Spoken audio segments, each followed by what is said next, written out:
This lecture is in 3 parts. The first part is the coverage of revised National Tuberculosis Control Program. The second part constitutes the definitions of cases and outcomes etc. which have been given under the program as present. And the third part, RNTB 3, would cover the WHO's End-TB strategy in some detail. We begin with stating the burden of the disease, that is tuberculosis, in the world and in India. First, the world. Worldwide, tuberculosis is still a public health problem, despite the fact that the bacterium was discovered more than 100 years back and there has been an availability of highly effective drugs for tuberculosis. Estimated 1/3 of the global problem is infected asymptomatically. It is infected with Mycobacterium tuberculosis, though mostly asymptomatically. The decline in the incidence of tuberculosis in the world has been only by 1.5%. The first milestone of End-TB strategy adopted by WHO, the first milestone itself requires the rate of decline in incidence to increase to 4 to 5%. Another problem of multi-drug resistance tuberculosis is emerging and increasing in the world. Tuberculosis still remains one of the top 10 causes of deaths worldwide in 2015. Then there's a need. People living with HIV are highly vulnerable to tuberculosis, and hence there is a need for preventive treatment. So TB preventive treatment needs to be given to PL-HIV, people living with HIV. 10% of the global load of tuberculosis is found in children, and childhood deaths which occur from tuberculosis, the cause is usually meningitis, tubercular meningitis, or disseminated tuberculosis. The Southeast Asian region, the status here, this region accounts for 41% of the global burden of tuberculosis. In this region, India and Indonesia have the largest number of cases. This region, though, has lower levels of multi-drug resistant tuberculosis. The percentage is now increasing slowly.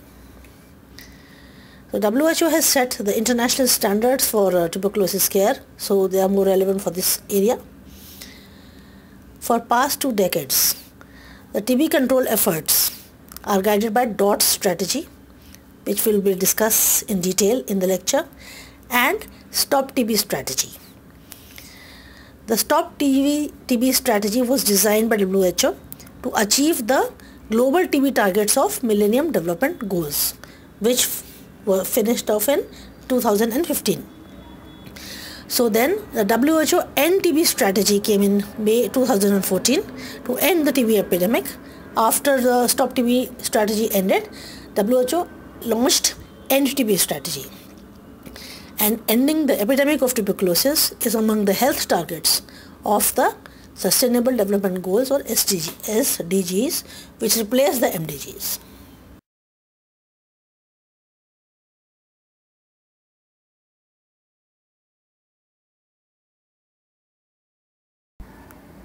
The tuberculosis burden in India. India is the highest TB burden in the whole, has the highest TB burden in the whole world. It accounts for 1/4 of the global incidence in 2015. The annual risk of TB infection not disease, was found to be 1.5% approximately. The age which is affected, it is more prevalent in adults and affects the most productive age group, 15 to 54 years. The economic burden due to tuberculosis is also high, because 2/3 of the cases are males and they lose their vocation for the time for which they need to recover. And the mortality is higher in young females. More than 50% of deaths due to tuberculosis in females are less than 34 years of age. So the entire productive years of life are lost. Tuberculosis alone kills more women in the reproductive age group than all the causes of maternal mortality combined. 1/3 of female fertility in India is due to tuberculosis. The children of TB patients, they leave school to take up employment or take an additional employment in addition to school to earn for the family, because the patient takes an average of 3 to 4 months to recover and to be able to work again, and hence loses that much income. These factors also lead to default in treatment. They would leave the treatment in between and begin to work, so that quickly they can start earning for the family.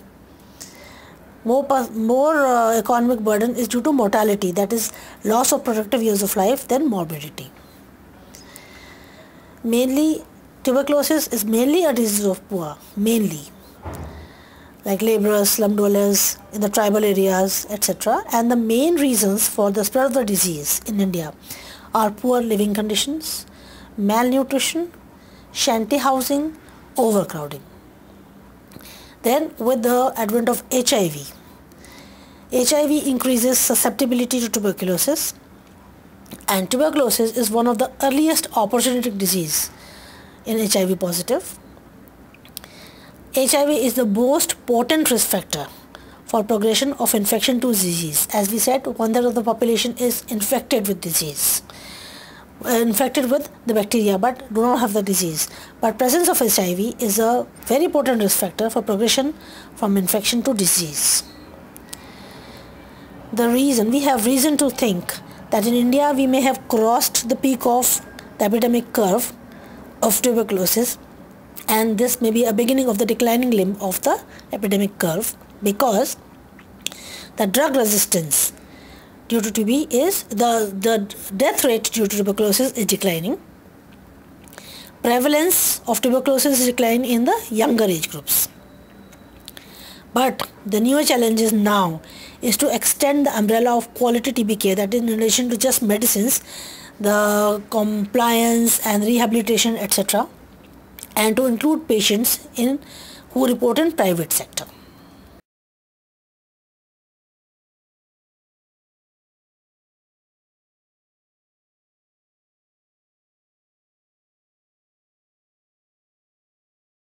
There are certain challenges which affect the TB control in India, which make it difficult to control tuberculosis in India.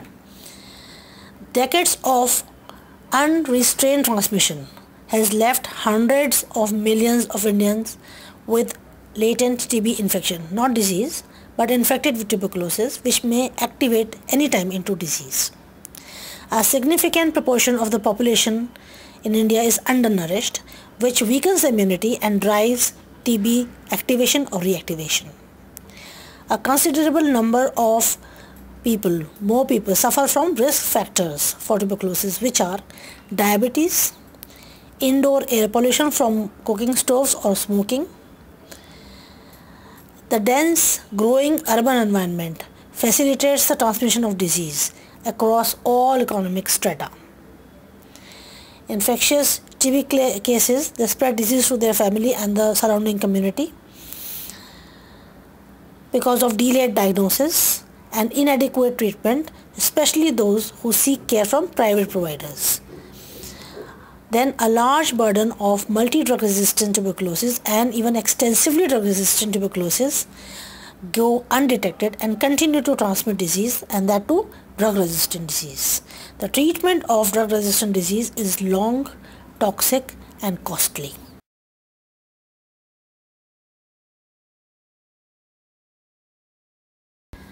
The evolution of tuberculosis control efforts in the country.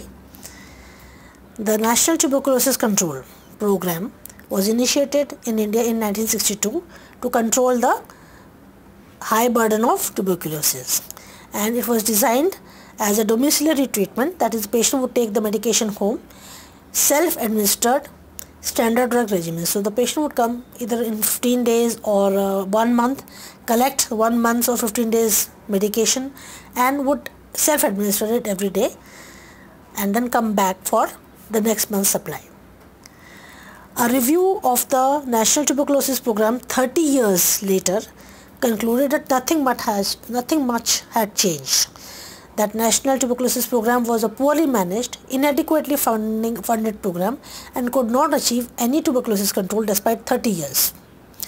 The treatment success rates were very low. There was an over-reliance on X-ray for diagnosis. X-ray is not very reliable for diagnosing tuberculosis, but there was an over-reliance on that. Major finding was frequent interruptions of drug supply.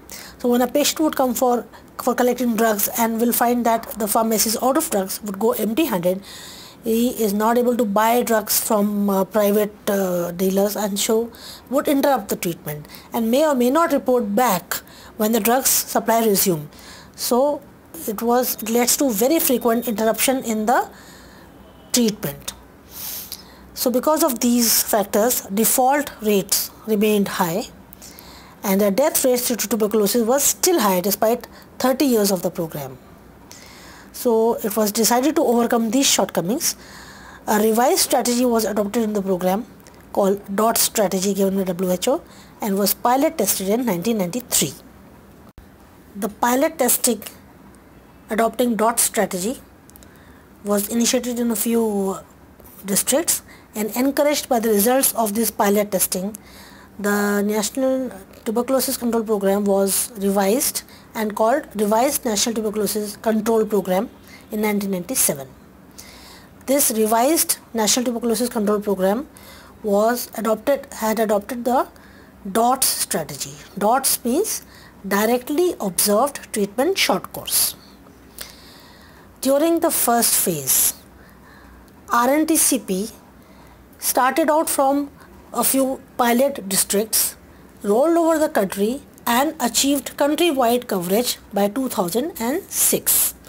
After that, RNTCP entered phase 2 in 2007.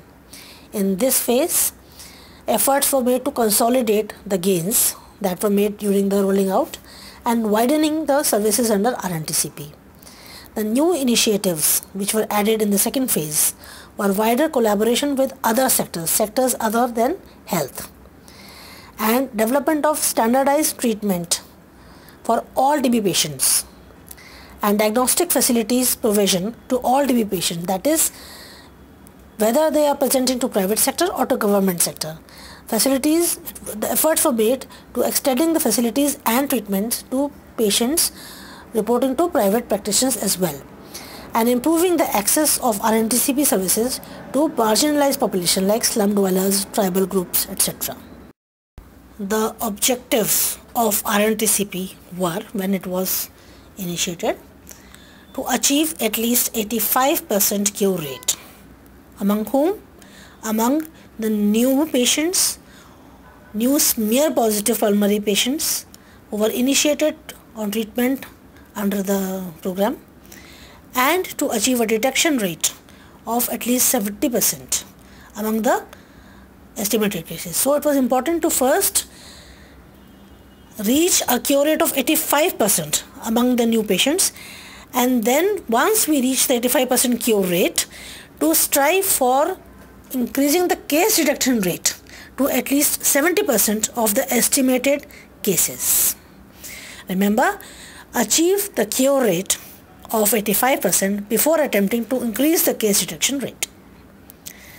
The other major changes, in addition to the DOTS strategy, which we'll be discussing in detail later on, the other major changes were establishment of a sub-district supervisory unit known as TB unit, for TU in short.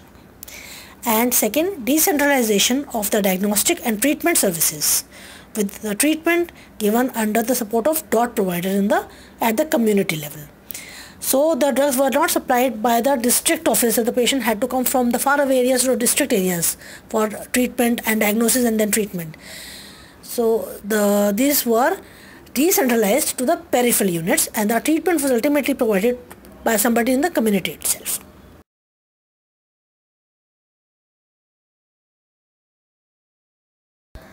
So what is this DOTS strategy? DOTS strategy, the full form is Directly Observed Treatment Short Course. It has 5 main components. Remember the 5 components. These are political will, at all levels, and therefore administrative commitment at all levels. What does this mean?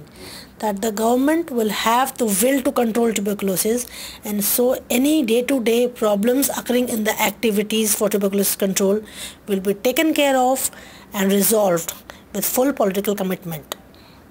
So political will has number one component of dots. Then diagnosis is mainly to be done through sputum smear examination by microscope. By microscopic examination of sputum smear.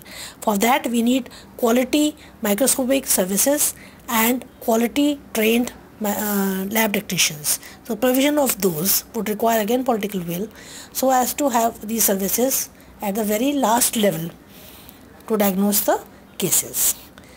Third, adequate drug supply. An uninterrupted drug supply. Once a person is put on one decided regimen of drugs, there should not be any break in the drug supply. Then this treatment of drugs with drugs would be directly observed treatment. That is, the patient would come to the dot provider, take the medication, swallow the medication in front of the dot provider and leave. And when it comes for the next dose, again it is taken in presence of dot provider. Fifth component is accountability. So there would be systematic monitoring at all levels, so as the functionaries of the tuberculosis control program keep functioning regularly in a satisfactory manner and in a sustained manner. So the program would run in a sustained manner and work towards tuberculosis control. Otherwise, we have seen tuberculosis control is a very difficult thing to achieve. So we need to have all these 5 components under the DOTS strategy. And DOTS strategy such thereby shifts the responsibility of curing tuberculosis from the patient to the health administration.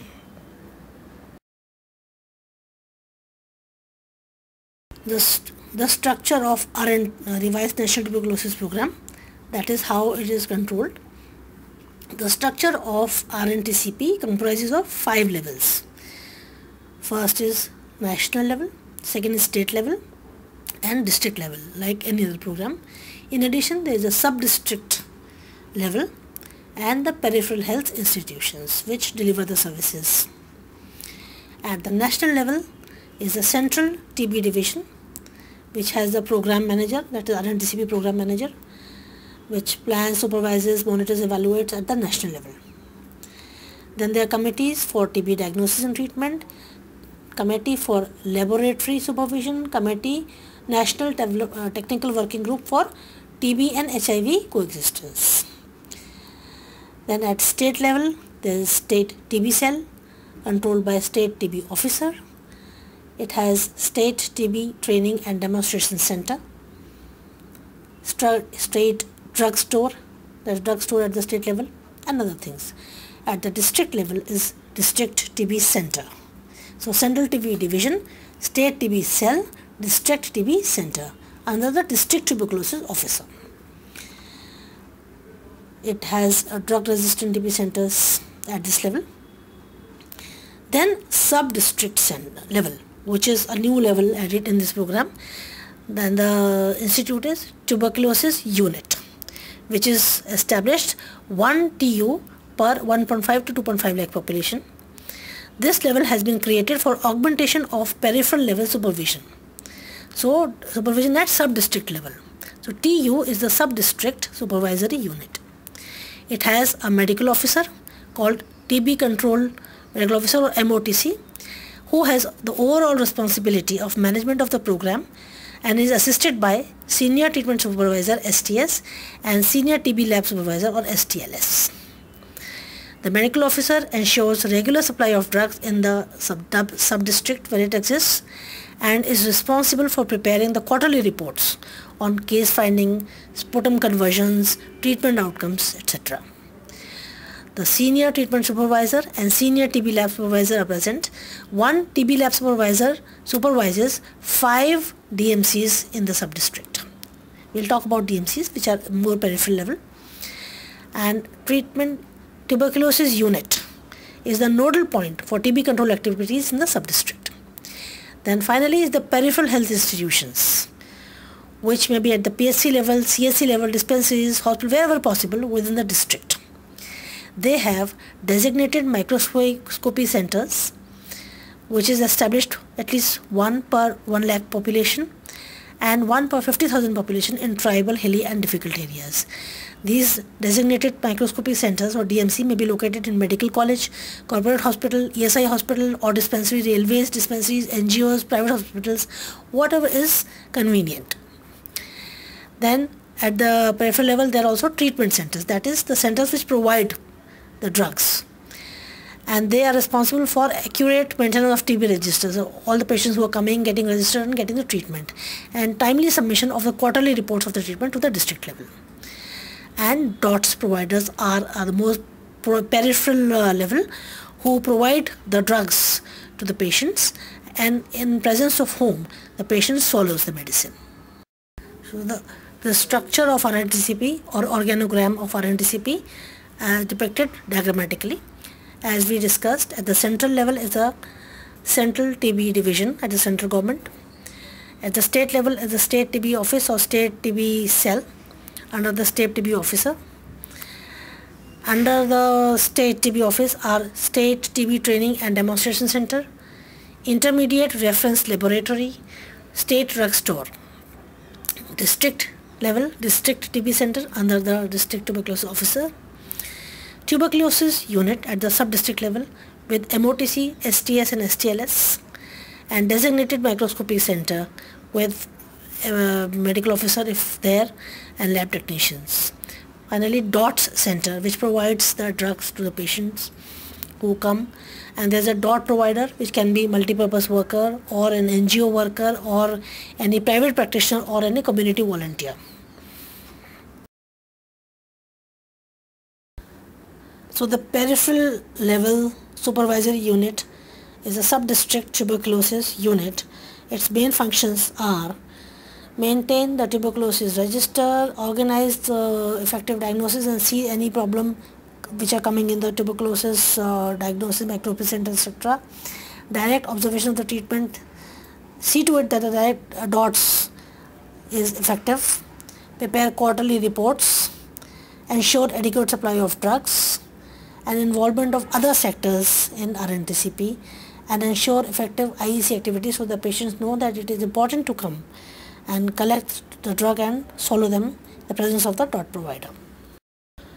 To understand the services provided under the program, we should know the diagnosis, the various methods of diagnosis of tuberculosis which have been endorsed by RNTCP. Tuberculin test. It diagnoses only infection and not the disease, as we discussed that 1/3 of the population may be infected in the world without the disease. So the presence or absence of infection can be diagnosed. It does not differentiate whether there is infection or disease. So it is a good epidemiological tool to assess the annual risk of tuberculosis infection. Then X-ray. X-ray is a very sensitive method, but it is not very specific because there may be other shadows. The X-ray findings may be due to a different disease, and the cavitations found on X-ray may be due to previously healed tuberculosis and not necessarily due to an active tuberculosis. Sputum smear microscopy for presence of acid-fast bacilli can be done either by Zeal-Nielsen staining or by fluorescence microscopy. This is a definitive diagnosis. It is easy to perform at the periphery provided there are reagents, proper reagents, and the slides are properly made and observed. It has replicability, that is, number of people, if they observe the slide, if it is positive, everyone will find it to be positive. It is not costly and has a sensitivity of 60 to 80%, that is, some slides may be positive but may go undetected. Then culture for mycobacterium tuberculosis, sputum culture, can be done on a solid media like Clausen-Jensen's media or in a liquid media. This culture is highly sensitive and specific, but the problem is that it is very costly. It is not freely available at the periphery, and there's a long waiting period before the culture grows, and even longer if you want to do drug sensitivity in the terms of weeks and months. Then some new rapid diagnostic molecular tests have been developed and are endorsed under the RNTCP. They can be polymerase chain reaction based line probe assay, gives results within 1 to 2 days. Then polymerase chain based nucleic acid amplification test like NAT, CB-NAT. One of the tests comes by the name of GenExpert. Here the results are within a few hours and can simultaneously test for drug sensitivity also. But these tests cannot be used for monitoring the response. So for monitoring the response, it is the presence of AFP in the sputum which become negative later on can show the response to treatment.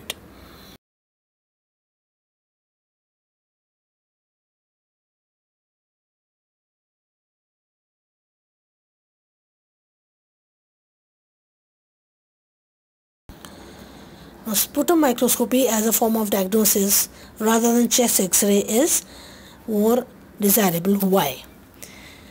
Sputum microscopy and chest X-ray. Sputum microscopy is not only simple to perform and not expensive, it requires minimum training of the lab technician. It is more specific with low inter-observer variation. That is, if the slide is positive and 10 technicians observe it, almost all of them will find it to be AFP positive. So it is useful for not only diagnosing a case but also used for monitoring to the response to treatment, that if the number of AFP is coming down or not, and defining cure, that is if the sputum has become AFP negative. And performing sputum microscopy is feasible even in the most peripheral health institution. And the number of AFBs seen per field correlate with the infectivity of the patient. The higher number, more infective is the patient and more urgent it is to treat and clear the infection so as to decrease the infectivity. On the other hand, chest X-ray can only be supported from microscopy. If the microscopy is plus minus and we require an additional support for diagnosing the patient, X-ray comes in there.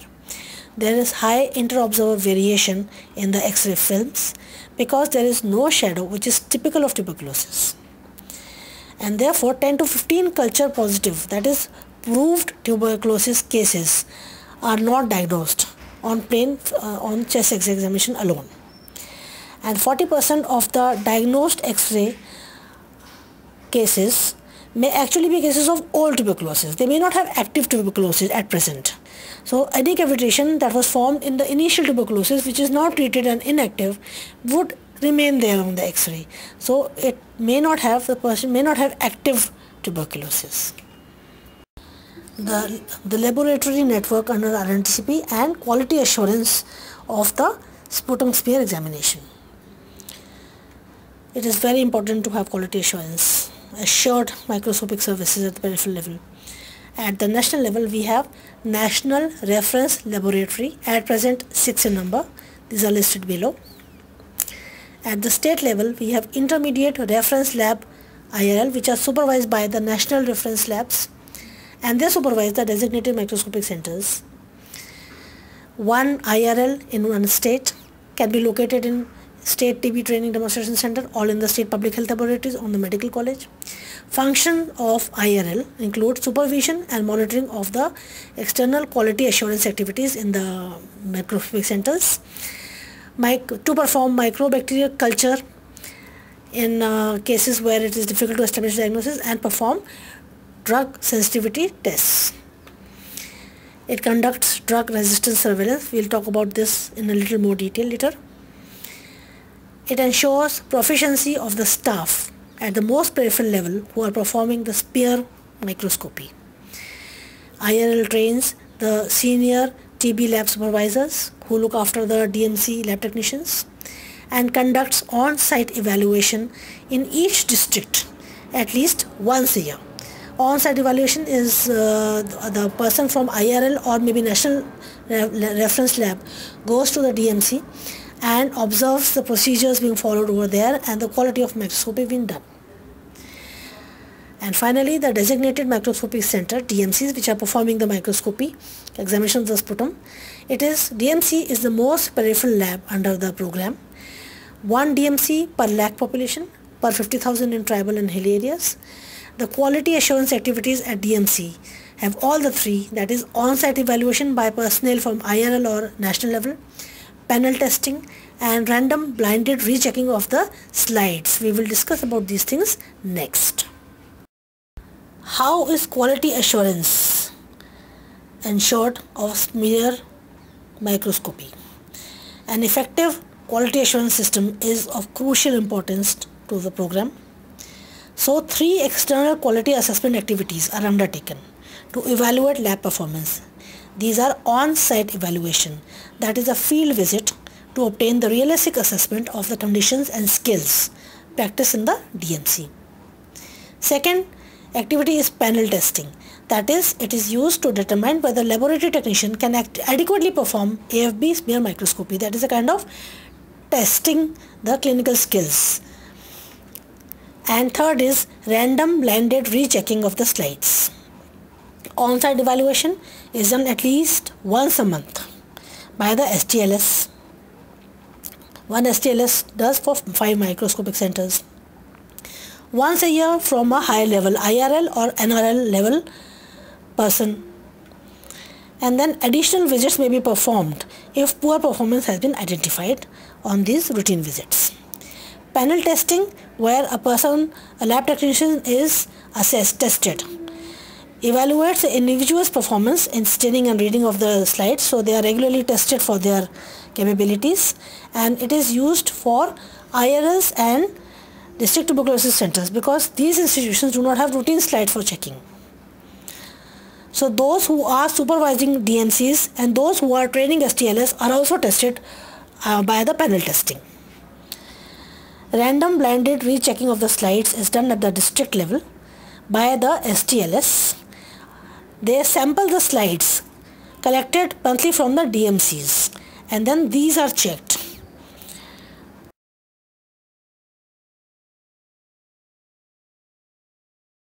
The laboratory network under RNTCP, which has been discussed previously, is shown diagrammatically here.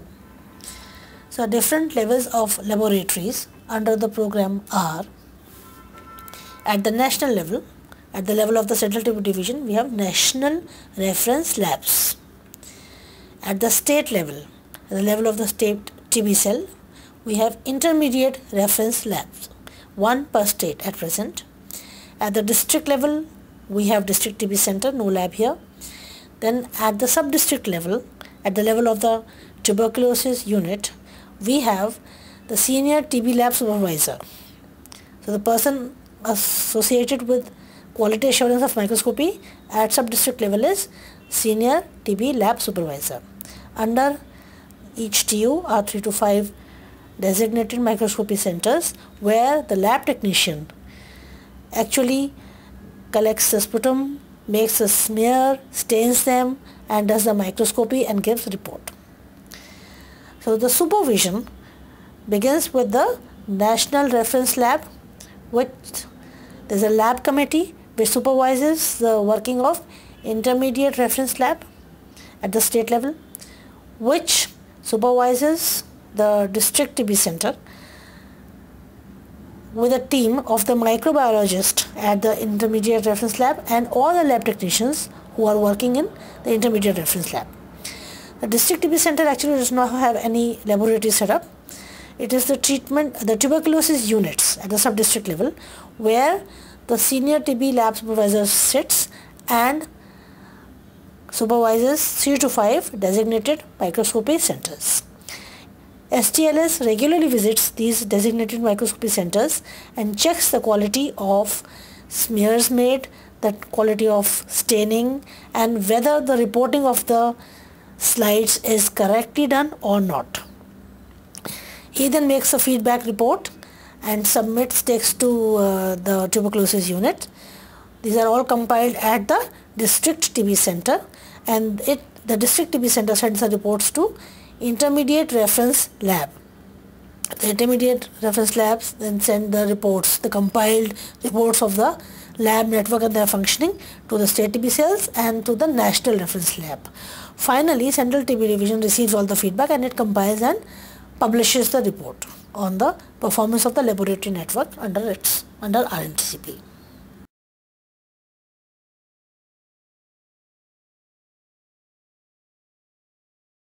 In addition to these labs which perform the routine microscopy services under the program, we have culture and drug sensitivity testing labs also. These are in addition to the intermediate reference labs. These are located at the state level. They are usually the microbiology department of the medical colleges and provide the diagnostic services for drug-resistant tuberculosis, extrapulmonary tuberculosis and research. At present, there are 64 such laboratories in the country, which can be located in both public sector or private sector. And these labs have been certified for one or more of the following facilities. Depending upon the facilities available there, they have been certified by the program. Some are certified for solid culture certification, liquid culture certification, line probe assay. It's a molecular test which is both diagnostic of tuberculosis and can also provide the drug sensitivity test results within 1 day. RNTCP has adopted the policy for rapid diagnosis of MDR-TB by using this test. Then second line drug sensitivity test, that is after testing for the first line drugs, in very extremely drug resistant cases we need to test for sensitivity to the second line drugs. CB-NAT services, it is molecular diagnosis. The time for diagnosis tuberculosis and drug resistance has been significantly reduced with this test. CB-NAT is a rapid molecular assay that detects Mycobacterium tuberculosis and rifampicin resistance within a few hours. It is a fully automated test and the results are available within 2 hours. Initiation of treatment under RNTCP, that is how is a patient diagnosed under RNTCP. Active case finding is not pursued at present. At present, case finding is passive, which means that patients presenting with symptoms of tuberculosis like 2 weeks cough are screened. All the suspected patients are screened with 2 sputum smear examinations. The 2 sputum smear examinations have to be done in the designated microscopic centers only. It is essential to examine 2 sputum specimens before any conclusive diagnosis because one sample sensitivity is only 80%, so there is a chance of missing. Sputum microscopy is important because it serves 3 purposes, unlike molecular tests which are fast. One is confirmation of the diagnosis. If AFB are seen in the sputum smear, confirms the diagnosis. Second, it indicates the degree of infectivity, the number of AFBs seen per field. They indicate the degree of infectivity of the patient. And third purpose is for monitoring the response to treatment. When the sputum smear is examined at the end of the intensive phase, then whether there is a decrease in the number of AFB per field or the sputum has become clear of AFBs shows the response to the treatment under which the patient has been put. All the patients who are diagnosed are provided short-term chemotherapy with multiple drugs and free of charge. A word about DMC, Designated Microscopy Center. It may be located at the CHC, PHC, Taluk Hospital or TB dispensary, wherever the facilities are there. Each DMC has one skilled lab technician who makes the smears, stains and observes them and gives a report. A senior TB lab supervisor or STLS sits at the tuberculosis unit and is responsible for 5 labs or 5 DMCs. STLS rechecks all the positive slides, whether they have been correctly reported or not, whether they have been correctly reported at positive and whether the infectivity has been, that is number of AFB per field, has been correctly reported or not, and also examines 10% of the negative slides in all these 5 DMCs under him. He visits them by rotation and checks all the positive slides and 10% of the negative slides in the 5 DMCs under STLS. This slide presents the diagnostic algorithm for detecting pulmonary tuberculosis, because detection of pulmonary tuberculosis is more important from epidemiological point of view under RNTCP, because it is the pulmonary tuberculosis patients who spread the disease in the community and can increase the number of tuberculosis in the contacts. So diagnostic algorithm for pulmonary TB under the program is: a presumptive TB patient is set for smear examination, 2 sputum smear examinations and chest x-ray. In this case, there can be one of the following outcomes: that the person is both smear positive and chest x-ray positive, or the person is smear positive but chest x-ray shows no findings. The person may be smear negative but chest x-ray may be suggestive of tuberculosis. The person may be negative for both smear negative and no finding on chest x-ray. If it is smear positive and chest x-ray both positive, it is definitely a case of microbiologically confirmed TB and put on standard TB treatment with multiple drugs. Then other possibility is the person is smear positive but the chest x-ray is negative. It is again considered as microbiologically confirmed TB and put on treatment. If the person is smear negative but chest x-ray positive, we send the sputum sample for CB NAT. This is the rapid molecular diagnostic test. If the person is negative on both smear and chest x-ray, then but the clinical suspicion is still high, we send a sample for CB NAT again. The CB NAT may detect the presence of Mycobacterium tuberculosis or may not detect the presence of Mycobacterium tuberculosis genome.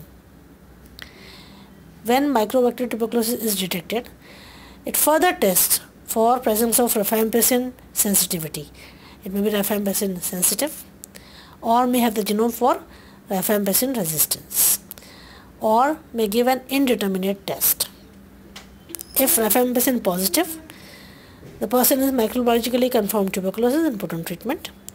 If rifampicin resistant, the patient is referred to the center which manages drug-resistant tuberculosis from Programmatic Management of Drug-Resistant Tuberculosis or PMDT.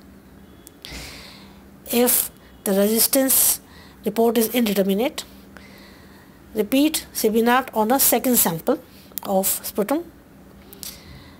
If it is again indeterminate, then we collect a fresh sputum sample for culture and then see if the Mycobacterium is present or not. If MTB was not detected, on CB NAT, consider an alternative diagnosis and refer the patient to a chest specialist. The specialist may still find evidence and clinically diagnose tuberculosis. So patient is not microbiologically confirmed tuberculosis but clinically diagnosed tuberculosis, or the physician may consider an alternate diagnosis. For persons living with HIV, if tuberculosis is suspected, then the sputum sample is sent straight away for CB NAT. Though microbiologically examination is important for the measurement of response to treatment, but the diagnosis is made on the basis of CB NAT, quick diagnosis. For those persons who satisfy the criteria for programmatic management of drug-resistant tuberculosis or in a setting where drug resistance is very common, the sample is again sent straight for CB NAT, though microbiological examination of smear is required for assessing the response to treatment.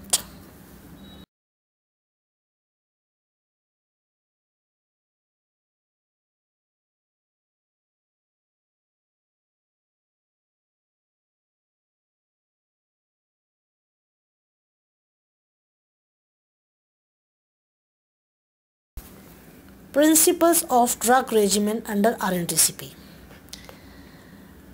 The regimen for tuberculosis, which has no evidence of drug resistance for the first line TB drugs, is thrice weekly regimen except if the TB is in a person living with HIV, or case of pediatric TB, or the person belongs to a district where daily regimen has been introduced on pilot basis.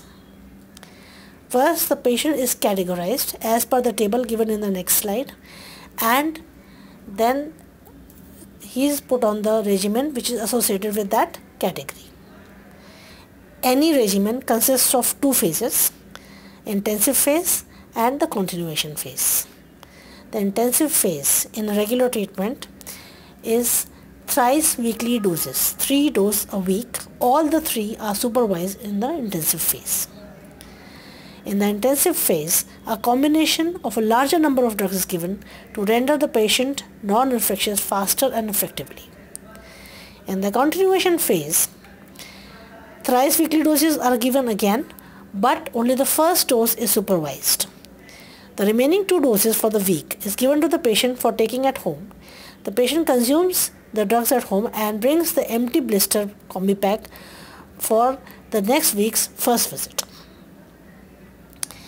There are lesser number of drugs in this phase, which is longer than the intensive phase.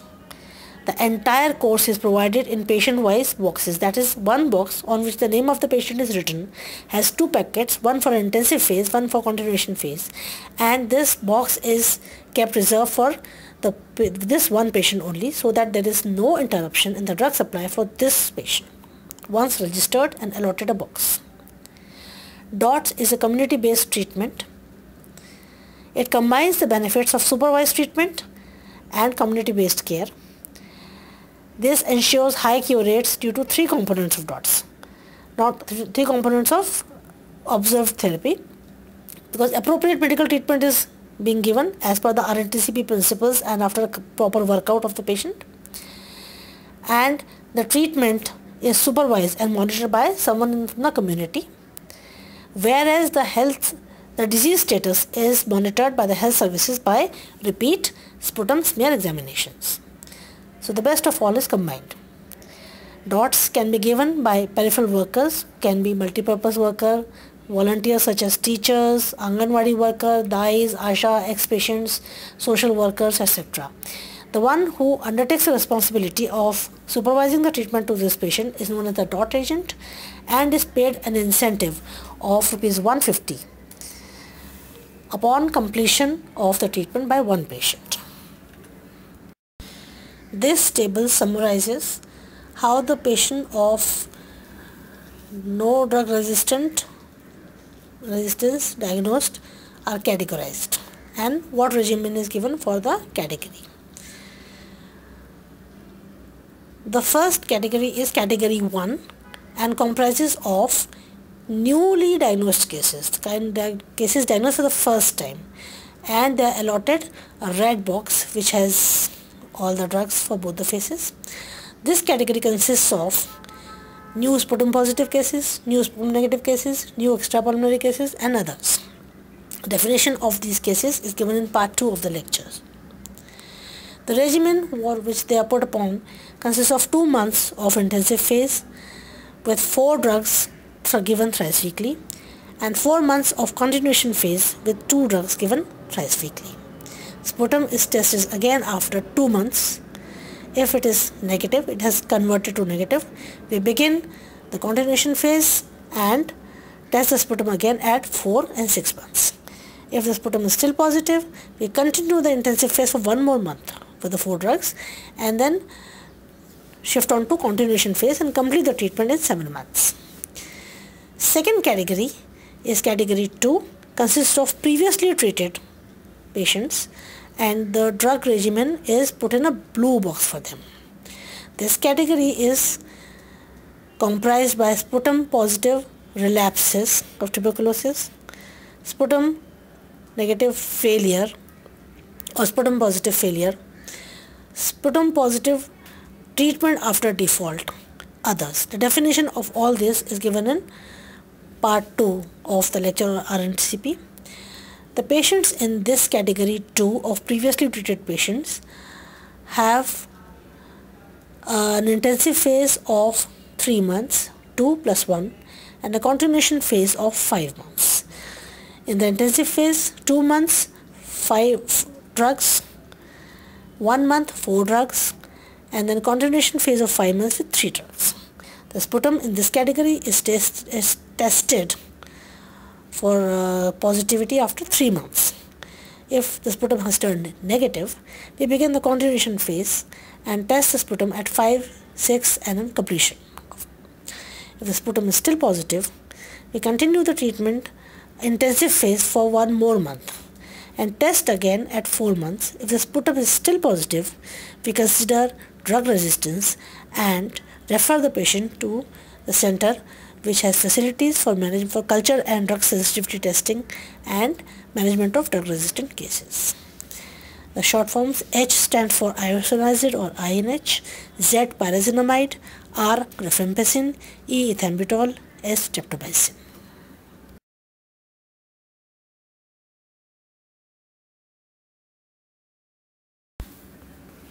Some new initiatives in the treatment of tuberculosis under RNTCP. Daily regimens have been introduced for pediatric TB patients, and it has been introduced in fixed drug combinations. The weight of pediatric patients has been divided into 6 weight bands, and fixed drug combinations are available for each weight band. So the patient is first put in weight band, and according the dosage of fixed drug combinations is given.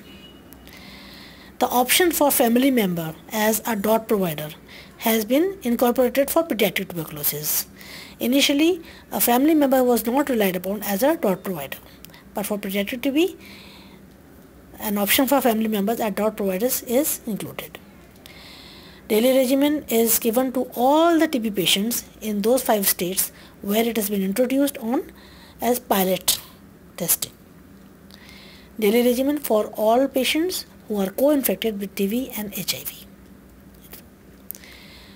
Pilots have been started for universal access to TB care, where even the private sector patients are provided the standardized treatment as per RNTCP, and notification is made compulsory for private sectors. Then Bedaquiline Conditional Access Program for management of drug-resistant tuberculosis. PMDT is Programmatic Management of Drug-Resistant Tuberculosis. The drugs are supplied in patient-wise boxes that we have discussed. Each box contains the full course of drugs, and these are packed in blister packs. For the intensive phase, each blister contains 1 day's medication. The patient takes out all the tablets and swallows in presence of the DOT provider. For continuation phase, each blister pack has 1 week's supply. The first dose is consumed on the spot in presence of the DOT provider, and rest is consumed at home. The combi pack for extension of intensive phase, if required, are supplied separately because it is decided at the end of the intensive phase when the sputum is tested. The boxes are colored according to the category of the regimen. Category 1 has red box and category 2 is described blue box. DOTS plus, it regards the management of drug-resistant tuberculosis. DOTS plus refers to that component of DOT program which is for multi-drug resistant tuberculosis diagnosis, management and treatment. The services for quality diagnosis and treatment of drug-resistant tuberculosis were initiated in 2007, but now they are available across the country. The strategy is to treat all the multi-drug resistant tuberculosis patients with a standardized treatment regimen, a regimen which is based upon the common profile of drug sensitivity prevalent in the local area. DOTS plus is more complex than DOTS strategy because special attention is needed for the following things. There is a need for quality assured lab capacity which can examine smears, carry out culture and drug sensitivity. The treatment design has to be different depending upon the local drug sensitivity pattern. There is a need to strict adherence to regimen which is difficult to take and is much longer than regular treatment. There are side effects that need to be managed, drug procurement and to ensure continued supply, and recording and reporting for each patient so as to lessons learned from that case. Programmatic management of drug-resistant tuberculosis, or PMDT, means treatment of drug-resistant tuberculosis as per the program. Daily regimens have been developed for treating drug-resistant cases. MDR is multi-drug resistant, RRS is rifampicin resistant, XDR extremely drug resistance. The definitions of these are given in part 2 of the lecture. Once drug resistance is confirmed, patients are counseled, and so also their family members are also counseled, so as they know that they have to strictly adhere to the regimen, otherwise things are going to go out of hand. The patient is referred to a drug resistant TB center, where the DRTB center committee evaluates the patient and initiates the appropriate regimen, the regimen which is appropriate for the patient. If even there is a resistance even for the second line drugs, anti-TB drugs, bedaquiline regimen may need to be started. So it is the DRTB committee which decides whether the bedaquiline is required, and if required then what is the regimen, and then counsels the patient. All such patients are managed mandatory indoors for the first 2 weeks, and the subsequent treatment can be on ambulatory basis but with a strict adherence to the regimen. Patients who are put in bedaquiline need to avoid milk products. Bedaquiline is made available to the patient under the program free of charge once the patient is confirmed as eligible for receiving bedaquiline based treatment by the DRTB center committee and the patient himself has consented. There are 5 components of DOTS Plus also, which actually are corresponding to the 5 components of DOTS strategy. Sustained political and administrative commitment, because only a very well functioning DOTS program can take care of drug resistant cases, because it requires a lot of coordination between community, governments, local governments, international agencies and various sectors. The diagnosis, there should be facilities for diagnosis of MDR-TB through quality assured culture and drug susceptibility testing. And with the triage of patients, as we discussed with the algorithm, those who require culture and sensitivity testing, and then management if the resistance is detected.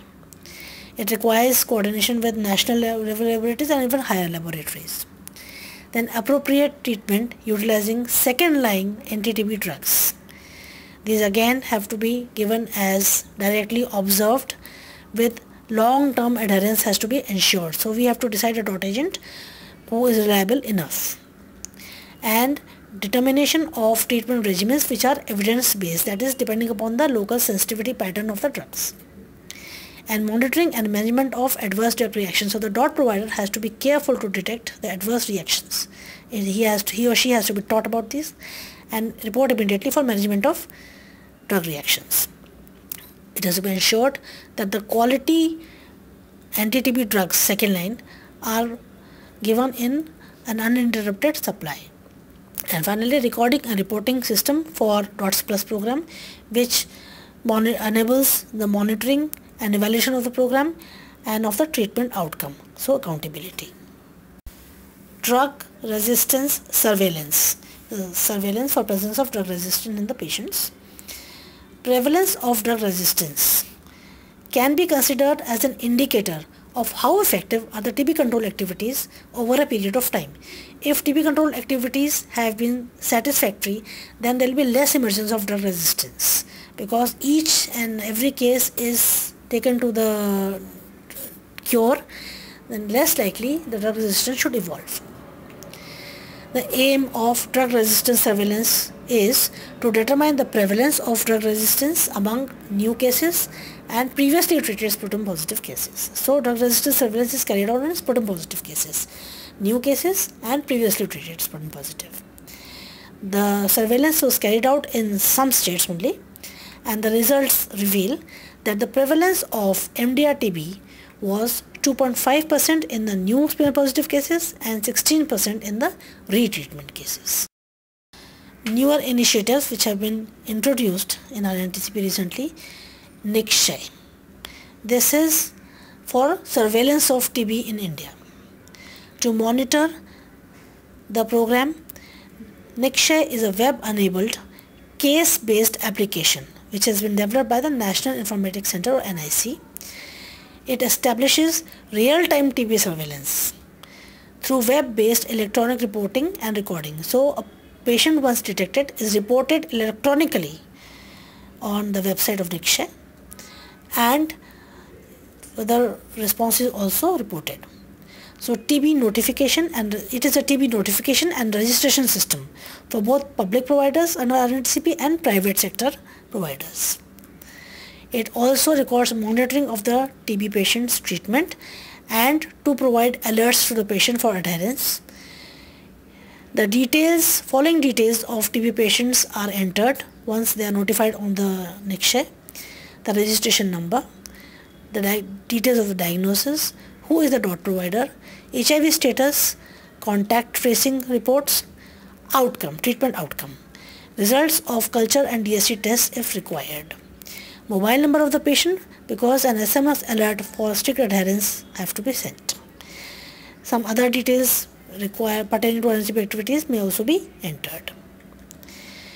Second initiative, TB has been made a notifiable disease since 2012. So whether a public or a private practitioner who diagnoses a case of TB has to immediately notify the disease to the appropriate authority, that is district health officer or municipal health officer, at the end of each month.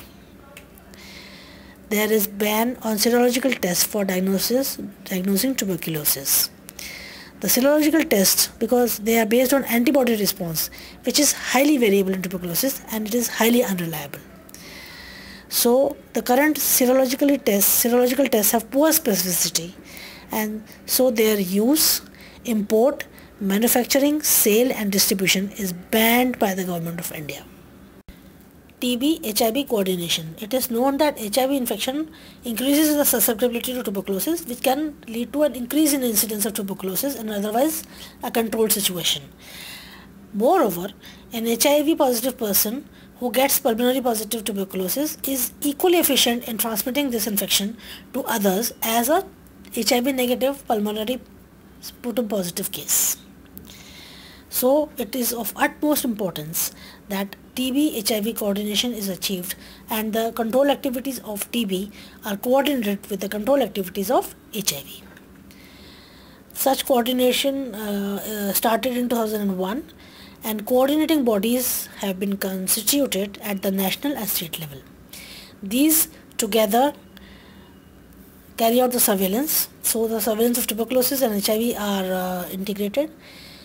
Both the programs are jointly monitored and evaluated by these coordinating bodies, and operational research is carried out jointly by these coordinating bodies.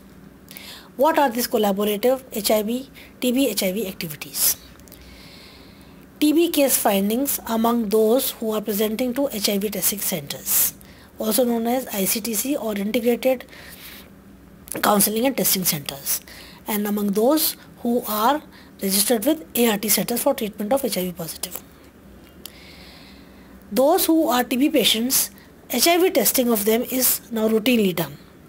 And this HIV testing is known as Provider Initiated Testing and Counseling, PITC, because it is not the TB patient who has asked for the HIV testing.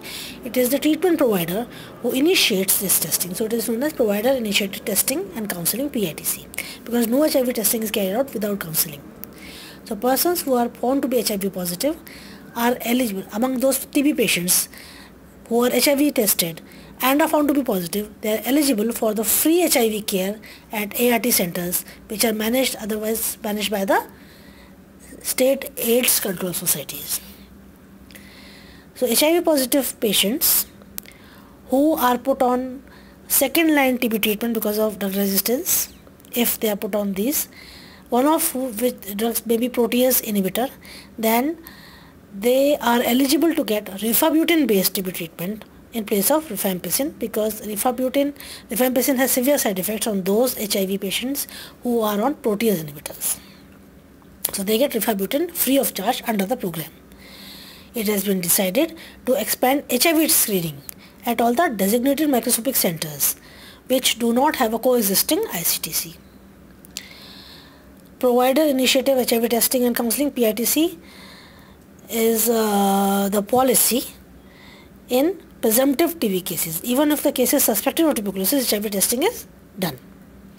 Not in all, but in the high HIV prevalent states, and even in low HIV prevalent state in the age group of 25 to 54 years, provided such facilities coexist with TB labs. Case finding activities among TB case finding, whether these activities are catered properly or not, are activities are monitored more strictly among HIV positive pregnant women and children living with HIV. So both National AIDS Control Program and RNTCP have adopted INH prophylaxis therapy for prevention of tuberculosis among people with HIV. RNTP has prioritized the presumptive TB cases diagnosis among PL-HIV, people living with HIV. Such TB suspects are referred directly for rapid diagnostic tools which can also detect rifampicin resistance, like Expert, Sabinart. Management of tuberculosis in a pregnant woman under the program. So a woman, if she has to be started on TB treatment, she should be asked about if she is currently pregnant or plans to be pregnant during the phase of treatment. It should be remembered that all the first line anti-TB drugs are safe for use in pregnancy except streptomycin. Streptomycin is ototoxic to the fetus and therefore is contraindicated during pregnancy. If she is a case of drug-resistant tuberculosis, in addition to asking, she should be tested for pregnancy. If she is found not pregnant, she is advised to use birth control, because second-line anti-TB drugs are mostly not safe during pregnancy. For birth control, oral contraceptive pills should be avoided in such a case. Instead, barrier methods or intrauterine device is recommended to be used. If she is found to be pregnant, then she is advised, if she is less than 20 weeks of pregnancy, she is advised MTP and to start treatment after MTP. But if she is unwilling for MTP, we have to modify the regimen. If she is less than 12 weeks pregnant, we omit kanamycin and ethanolamide and add PAS till delivery. If pregnancy is more than 12 weeks, then we omit only kanamycin and PAS is added till delivery. If she is pregnant and the pregnancy is more than 20 weeks, then it is not safe to terminate the pregnancy and we start the modified regimen for more than 20 weeks of pregnancy, where kanamycin is omitted and PAS is added till delivery. After delivery, PAS is again replaced with kanamycin. After delivery, the breastfeeding woman should receive a full course of TB treatment and the breastfeeding has to be continued. But the baby has to be worked out actively to rule out tuberculosis in the baby, following which, if he is negative for tuberculosis, given 6 months of INH prophylaxis, and after the INH prophylaxis is complete, we are sure the child does not have TB, BCG vaccination has to be given. Both the mother and the breastfed infant should be supplemented with vitamin B6 or pyridoxine if they are put on INH. Breastfeeding is not discouraged, but the mother is advised about cough hygiene, that she should cover her mouth and nose while coughing. A word about National Strategic Plan for TB Control 2012-17. It was a part of the 12th 5-year plans of the country, and the purpose of National Strategic Plan 12-17 was to achieve universal access to TB care. The deficiencies which were identified before adopting this plan were that there was a need to improve the quality of basic DOT services, and aligning RNTCP services with the National Rural Health Mission was required. Deploying improved rapid diagnosis even at the field level. Engage all the healthcare providers, both public and private. Giving extra care to urban TB control. Expanding the diagnosis of drug-resistant tuberculosis and management of this. There was a need to promote research. So to overcome these, the strategic vision to move towards universal access was adopted in this National Strategic Plan by 12-17. The objectives of this vision were early detection and treatment of at least 90% of estimated TB cases of all types, and successful treatment of at least 90% of the newly diagnosed TB cases and 85% of retreatment cases. The definition of cure or successful treatment are given in part 2 of the lecture. Next objective was reduction in the default rate to less than 5% in new cases and less than 10% in retreatment cases. Initial screening of all the smear positive cases for drug resistant by 2017. That is, all smear positive cases were decided to be screened for drug resistance and provision of treatment for MDR-TB if detected. Next objective was to offer HIV counseling and testing for all the TB patients by linking HIV infected TB patients to HIV care.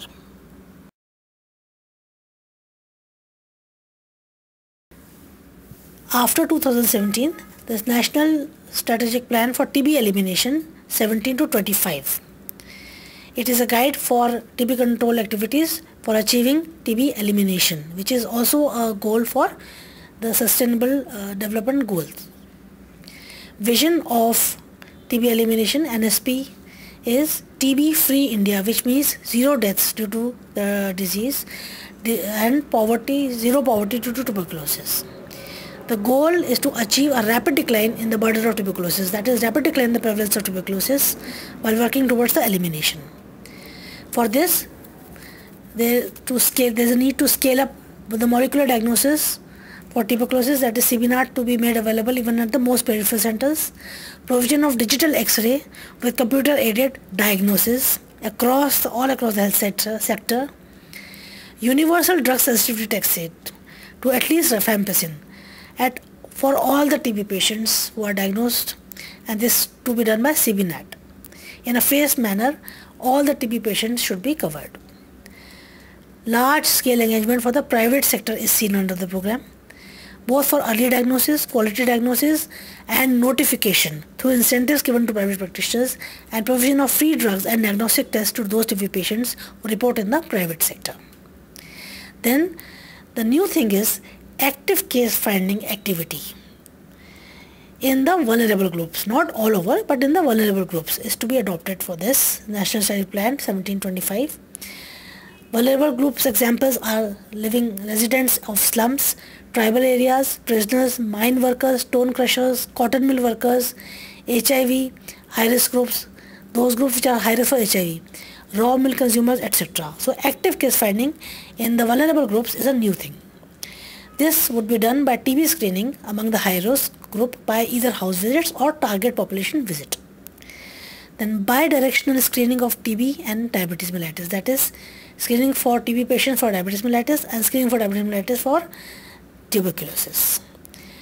Then providing of daily regimens to all TB patients across the country. Regular and long-term follow-up of the patients and their rehabilitation.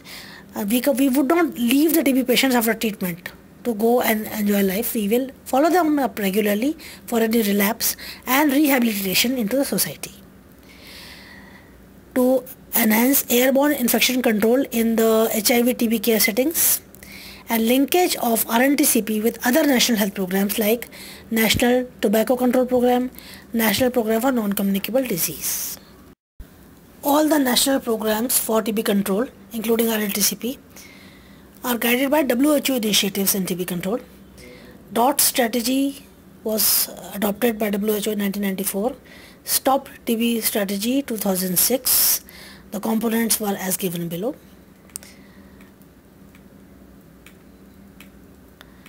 Then the latest is End TB strategy in 2014 by WHO. It is End TB strategy is a 20-year program with a vision of a world with zero death, zero disease and suffering due to tuberculosis. The goal of End TB strategy is to end the global TB epidemic. It not only contains the health intervention, but it is a combine of health and social interventions by ensuring universal access to high quality TB care.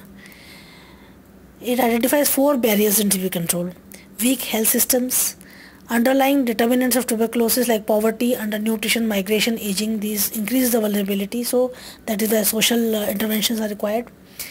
Then widespread prevalence of risk factors like diabetes, silicosis and smoking, which need to be controlled.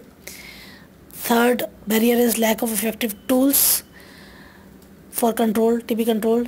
So research needs to be encouraged for development of new tools, especially operational research, that is how to implement these new tools. And fourth barrier was unmet funding needs, more money is required.